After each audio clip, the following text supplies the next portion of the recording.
Padayon pa sa karon ang pag-finalize ang Commission on Elections o CONCOMELEC Region 6 ang pinal nga data sa rehistrado nga botante sa rehiyon, lakip na ang certified nga mga kandidato kaginalauman nga matapos ini sa maabot nga Desyembre. Suno kay Attorney Dennis Ausan, ang Regional Director sang nasambit nga talatapan, iya ginpahayag nga may mga petisyon pa na tuhoy sa registration kag nahulat pa ang desisyon sang COMELEC and Bank na tuhoy diri. Dugang pa niya, tion nga matumod na ang numero sang registered voters, ini ang mangin basihan sang numero sang i-print nga official ballot, numero sang kinahanglan nga voting centers kag mga maestra nga mag-assist sa palaabuton nga eleksyon.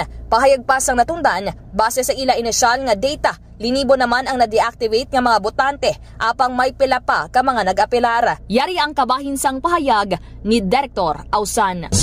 Sa subo, no, ang aton nga mga field personnel, no, bago lang nakatapos sa